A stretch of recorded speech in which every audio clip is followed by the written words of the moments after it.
Welcome to Talk Emma Learn English. Here, we learn English by talking, listening, and practicing together.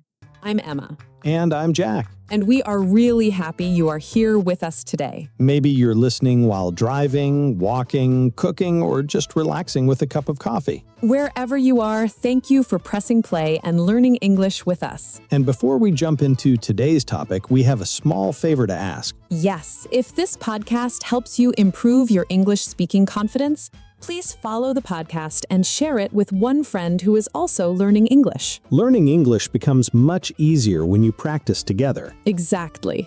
All right, Jack, today's topic is something many learners hear about but still feel confused about. Oh yes, the famous grammar topic. Active voice and passive voice. I remember when I first heard these terms in school, I thought they sounded very serious. Yes, the names themselves sound complicated. Active voice, passive voice. But the truth is, the idea behind them is actually very simple. And today, our goal is not just grammar rules. Exactly.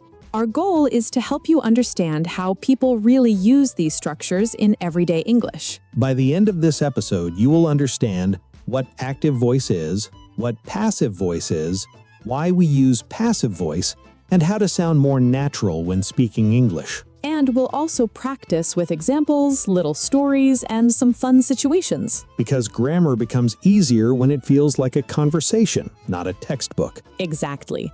All right, let's begin with a very simple question. What is active voice? Active voice is the most common way we speak in English. In active voice, the subject does the action. Let's say that again slowly because this is the key idea. In active voice, the subject performs the action. Let's look at a very simple sentence. Paul cooked dinner. In this sentence, subject equals Paul, action equals cook, object equals dinner, So Paul is the person doing the action. which means the sentence is active voice. Let's try another one. Maria wrote an email. Who did the action? Maria. Exactly. Another one. The teacher explained the lesson. Again, the subject is doing the action. Teacher explained. And this is why most English sentences are active voice. Because they are clear, direct, and easy to understand. Active voice feels natural in conversation. And that's why when people learn English speaking, they usually use active voice most of the time. But sometimes English speakers use passive voice instead. And this is where many learners get confused. Yes, because suddenly the sentence structure changes. Let's look at the same sentence again. Active sentence, Jack cooked dinner. Now we change it to passive voice. Dinner was cooked by Jack. Now something interesting happened. The focus of the sentence changed. Instead of starting with Jack, we started with dinner. The object became the main subject of the sentence. So in passive voice, the action is more important than the person doing the action. Exactly. Let's try another example. Active voice, the company built the bridge. Passive voice, the bridge was built by the company. Notice the structure here. Passive voice usually follows this pattern. Object plus be verb plus past participle. Let's break that down slowly. Example, the bridge was built by the company. Bridge translates to subject. Was translates to be verb. Built translates to past participle. Don't worry if past participle sounds technical. Yes, that's just the third form of a verb. Examples: eat translates to eaten. Build translates to built. Write translates to written. So passive voice is usually be plus past participle. Exactly. Now this is the most important question. Because many learners ask, why do we even need passive voice? Good question. There are 3 common reasons. Example, the Mona Lisa was painted in the 1500s. Here, we care more about the painting, not the painter. Yes, the action is the focus. Example: my phone was stolen. We don't know who stole it. So passive voice sounds natural. Example, The criminal was arrested. Who arrested the criminal? Probably the police. But we don't need to say it. Exactly. Can I give a funny example? Please do. Imagine this sentence. Someone ate the cake. Suspicious. Now imagine a child talking to their parents. Instead of saying, I ate the cake, they say, the cake was eaten. Ah, yes, the classic passive voice excuse. Nobody knows who ate it. The cake just disappeared magically. Passive voice can be very useful in these situations. Or very suspicious. Exactly. So we learned what active voice is, what passive voice is, how the sentence structure changes, why passive voice exists, but we still need to answer some important questions. For example, when should you avoid passive voice? When does passive voice sound too formal? And how can learners use it naturally in real conversation? All right, we explained the basic idea of active voice and passive voice. Yes, we learned that active voice is when the subject does the action, and passive voice is when the focus moves to the action or the object. Exactly. But now comes the real question many learners have. Because if you only read grammar books, passive voice can look very common. But when you listen to real conversations, you will notice something interesting. People do not use passive voice all the time. In fact, in daily conversation, active voice is usually much more common. And there is a very good reason for that. Active voice sounds clearer, stronger, and more direct. Let's compare two sentences.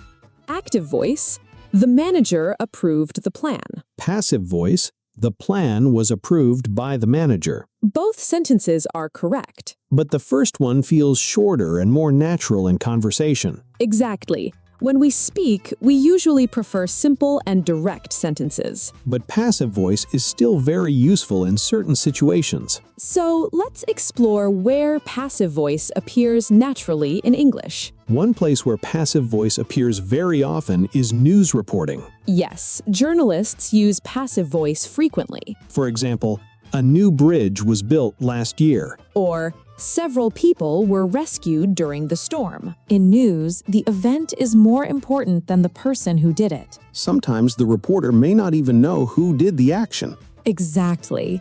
Another example.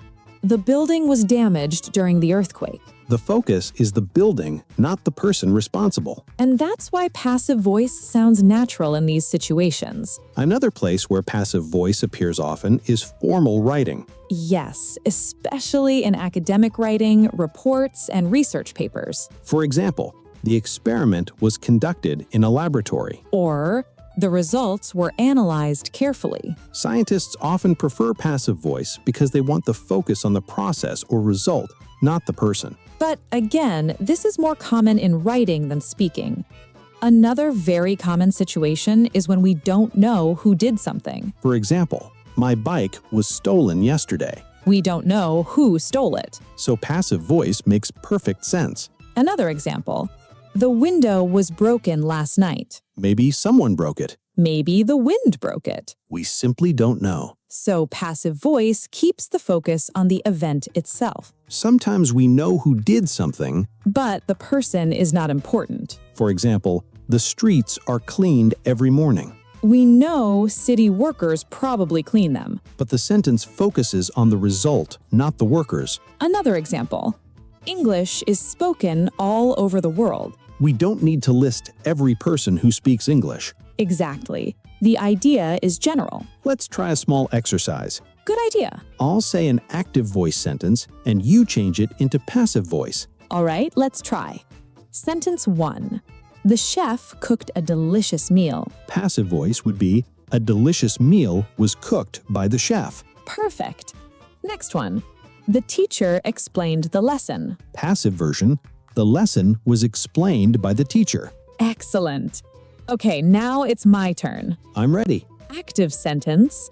Someone cleaned the room. Passive version, the room was cleaned. Exactly. Notice something interesting here. Yes, we didn't say who cleaned the room. Because maybe we don't know. Or maybe it's not important.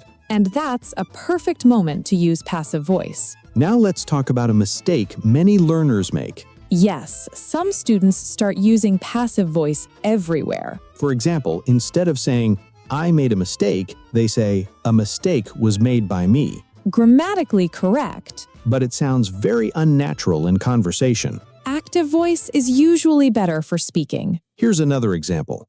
Active voice, we finished the project.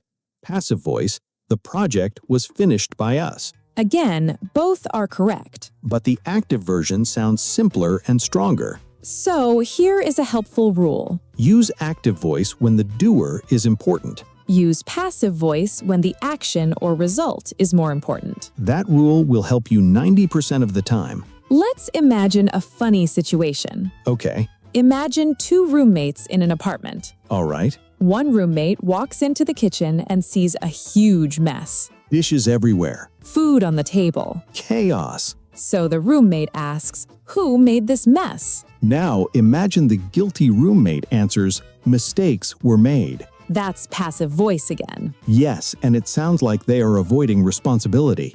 Exactly. Passive voice can sometimes make things sound less direct. Which is why politicians love passive voice. Yes. Instead of saying, "We made a mistake," they say, "Mistakes were made." Nobody knows who made them. A clever grammar trick. Here's a small listening exercise for our audience. Next time you watch a movie, listen to a podcast, or watch the news, Try to notice when passive voice appears. you will often hear sentences like, "He was arrested," "The law was passed," "The building was destroyed." But in normal conversations between friends, You will hear much more active voice. like, I bought this yesterday. I finished my homework. I lost my keys. Simple, direct, natural. So, we explored when passive voice appears naturally, why active voice is more common in speaking, common mistakes learners make, and some fun real-life examples. But we still have one very important thing left. Yes, all right. Now we arrive at the most important part of today's episode. Yes, we understood the basic difference between active voice and passive voice. And we talked about when passive voice is used in real life. Now we will make something very clear for our listeners. We will show how to actually build passive voice step by step. Because many learners understand the idea, but they feel confused when they try to form the sentence themselves. Exactly. They know what passive voice means, but when they speak, they hesitate. So today, we will make it simple and natural. Let's start with the formula. Don't worry, it is not scary. Yes, grammar formulas sometimes look complicated, but this one is actually simple. The basic structure of passive voice is object plus form of be plus past participle. Let's break that down slowly. First, we take the object from the active sentence. Then, we use the correct form of the verb be. And finally, we add the past participle of the main verb. Let's see a simple example. Active sentence. The chef cooked the meal. Now, let's transform it.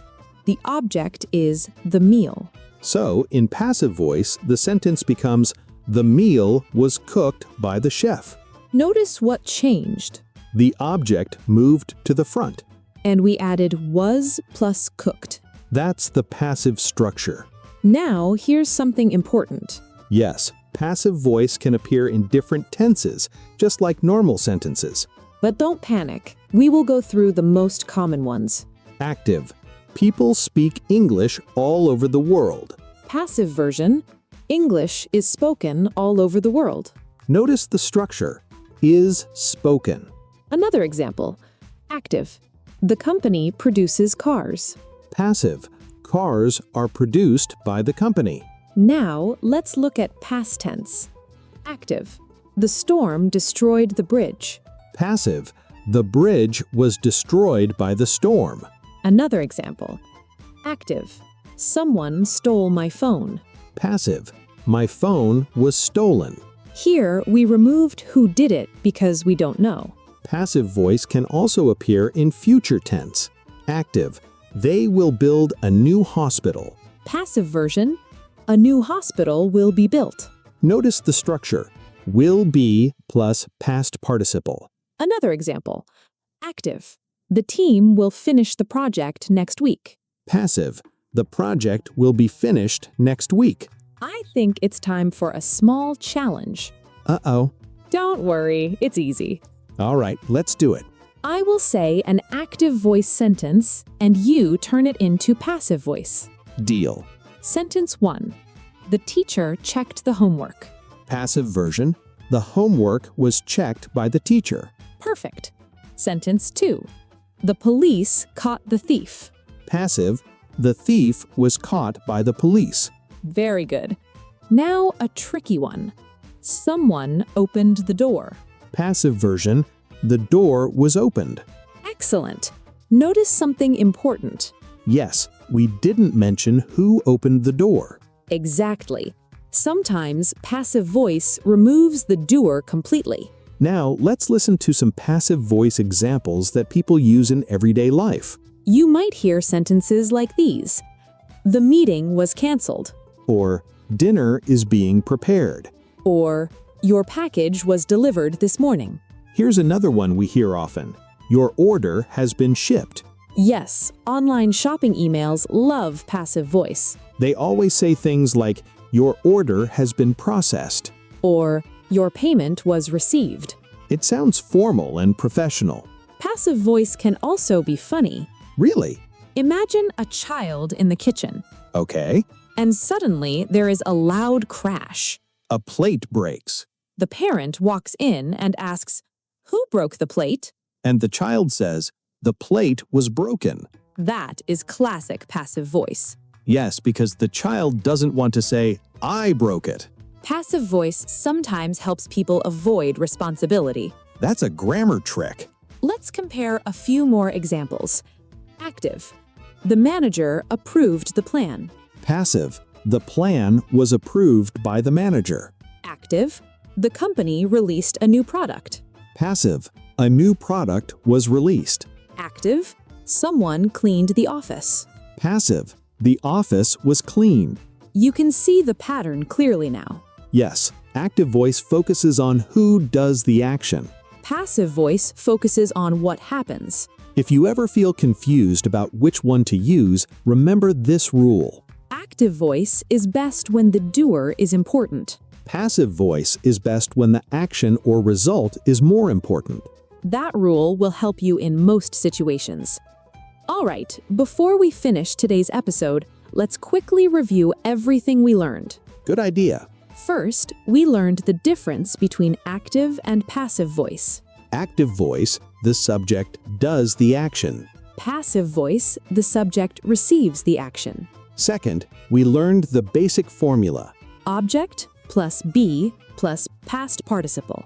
Third, we saw passive voice in different tenses. Present passive, past passive, and future passive. And finally, we practiced many real-life examples. Exactly. And remember something important. You don't need to use passive voice all the time. In fact, most daily conversations use active voice. Passive voice is just another tool in your English toolbox. And the more you listen and practice, the more natural it will feel.